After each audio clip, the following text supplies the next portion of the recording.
সকাল আমার প্রিয় বন্ধুরা, তোমরা সবাই কেমন আছো? আশা করছি আমার এই ভিডিওটা তোমরা যে যেখান থেকে দেখছো সবাই খুব ভালো আছো এবং সুস্থ আছো।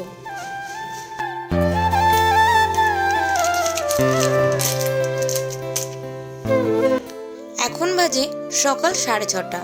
এখন থেকেই আমি আমার ব্লগটা শুরু করলাম। তোমরা তো সবাই জানো মেয়ের মর্নিং স্কুল, সেই জন্য সকালবেলা আমার প্রথম কাজ থাকে মেয়েকে ঘুম থেকে তুলে ওকে ব্রাশ করিয়ে আর ওর টিফিনটা গুছিয়ে দেওয়া।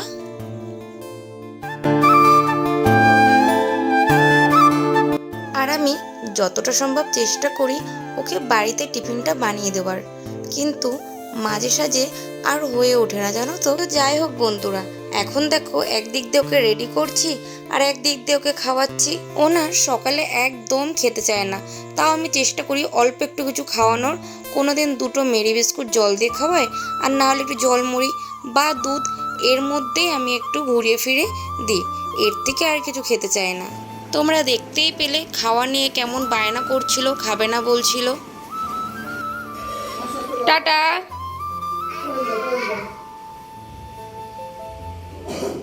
তো যাই হোক বন্ধুরা, মেয়ে তো স্কুলে চলে গেল, এবার আমি তাড়াতাড়ি করে ঘরের কাজগুলো গুছিয়ে নিচ্ছি। আমার তো বাসি বিছনাটাও তোলা হয়নি, তো আমার না ওরা বেরোনোর আগে আমার আর বাসি বিছনাটা তোলা হয় না। দূরে একটু জল ছিটিয়ে দিই, তারপরে ওরা বেরিয়ে গেলে আমি বাসি কাজে হাত দিই। কী করবো বলো, মেয়েকে তো একা হাতেই রেডি করতে হয়। তো যাই হোক বন্ধুরা, এখন দেখো এই কোলবালিশে কভার পরানোর জন্য আমাকে কত যুদ্ধ করতে হচ্ছে। কেন বলো তো, এই কোলবালিশটা একদম নতুন, পুরো একদম টাইট, আর এই কভারটা একটু টাইট মতন হয়ে গেছে।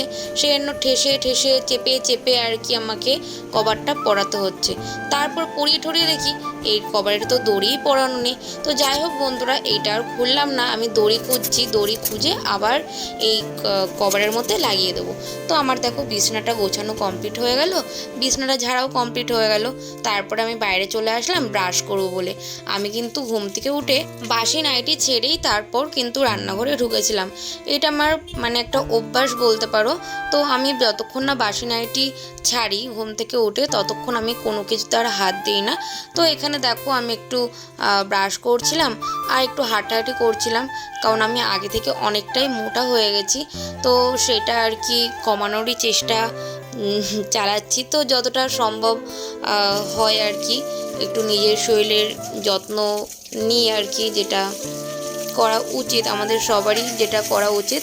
তো এখন মুখটা ধুয়ে মেয়ের একটা পুতুল দেখছিলাম যে পুরো ভিজে গেছে, সেটা ধুয়ে আমি একটু রোদে দিয়ে দিলাম। তারপরে আমি একটু চাল দিয়ে দিলাম এই পাখিগুলোর জন্য। আর এই যে পায়রাটা দেখছো এর নাম হচ্ছে লক্ষ্মী। এই পায়রাটা কোথা থেকে উড়ে আমাদের বাড়িতে এসছে আমি জানি না, তবে আমাদের বাড়িতে বেশ কিছুদিন ধরে রয়েছে, এখনও বাইরে ছাদে রয়েছে বলে আমি ওকে একটু চাল দিয়ে দিলাম। আর বাইরের এই দৃশ্যটা এত সুন্দর লাগছে না, মনে হচ্ছে যেন দু চোখ ভরে দেখি চারিদিকে।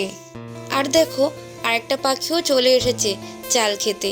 এই পাখিটার নাম কি তোমরা যদি কেউ জেনে থাকো আমাকে একটু কমেন্ট করে বলো তো। বন্ধুরা, মাঝে অনেকটা টাইম কেটে গেছে, এর মধ্যেখানে তোমাদের সাথে আর কোনো কাজ শেয়ার করতে পারিনি, কারণ মেয়েকে আনতে যাবো, সেই জন্য একটু তাড়াহুড়োই করেছি, সেই জন্য আমি আর ক্যামেরাটাও অন করিনি।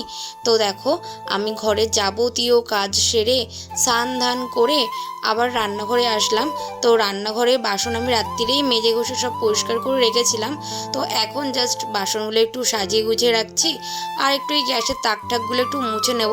সবই পরিষ্কার করা, তাও একটু ওই গুছিয়ে নেওয়া আর কি।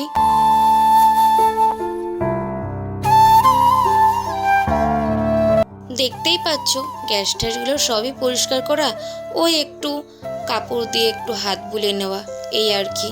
তারপরে একটু গরম জল করে নিচ্ছি, কারণ আমি সকালবেলা উঠে নর্মাল জল খেয়ে আবার একটু এই গরম জল খাই অ্যাপেল সিডার ভিনিগার দিয়ে। এটা বলতে পারো আমি রোগা হওয়ার জন্যই খাচ্ছি, কিন্তু কতটা কি ফলাফল দিচ্ছে সেটা আমি বলতে পারবো না। আর এই অ্যাপেল সিডার ভিনিগার খেলে শরীরও ভালো থাকে, কিন্তু কদিনে এটা বুঝতে পেরেছি যে অ্যাপেল সিডার ভিনেগারটা খেলে একটু কম খিদে পায়, ধরে নাও পেটটা অনেকক্ষণ ভরা থাকে। এইটা খাওয়ার 5-10 মিনিট পর আমি চিয়া চিজ খাই। তো ওইটা খেলে আমার একদম আর সকালে খিদেই পায় না বলতে পারো।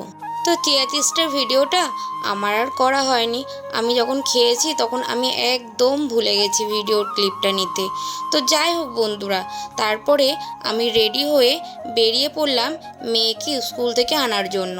তো মেয়েকে নেওয়াও হয়ে গেছে, আর এই যে বাড়ির পথে এখন রওনা দিচ্ছি মেয়েকে নিয়ে।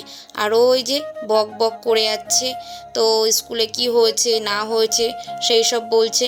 আর আমি যে ক্যামেরা অন করেছি তখন বলছে কর ধরবে। তো বন্ধুরা, বাড়িতে এসে মেয়েকে স্নান ধান করিয়ে খাইয়ে দাইয়ে ওকে পড়তে বসিয়েছি। তার মধ্যেখানে এনেছিলাম একটু চিকেন। তো মোটামুটি আমি সব কাজই করে রেখে গেছিলাম। তো এই রান্নাটুকুই যা একটু বাকি ছিল। তো এখানে তখন রান্না বান্না করে নিচ্ছি এক এক করে সব। তারপর আমার রান্না বান্না স্নান ধান সব কমপ্লিট। এখন ভাত বেড়ে নিচ্ছি। তো আজকে কি কি রান্না করেছি চলো তোমাদের সাথে শেয়ার করি। তো করেছি সাদা ভাত, আর এটা ছিল কালকের পুঁই শাক, সেটাকে গরম করেছি। আর করেছি মোচার ঘন্ট। আর তোমাদের তো আগেই দেখিয়েছিলাম যে চিকেন করেছি, সেখান থেকে বরের জন্য 2 পিস চিকেন কষা তুলে রেখেছি। তো কারণ ও চিকেন কষা খেতে ভালোবাসে সেই জন্য। তো বন্ধুরা, আজকের ভিডিওটা এইটুকুই। যদি ভালো লাগে অবশ্যই একটা লাইক কমেন্ট করে দিও। আর যারা আমার নতুন বন্ধু তারা একটু সাবস্ক্রাইব করে আমার সাথে থেকো এবং পাশে থেকো।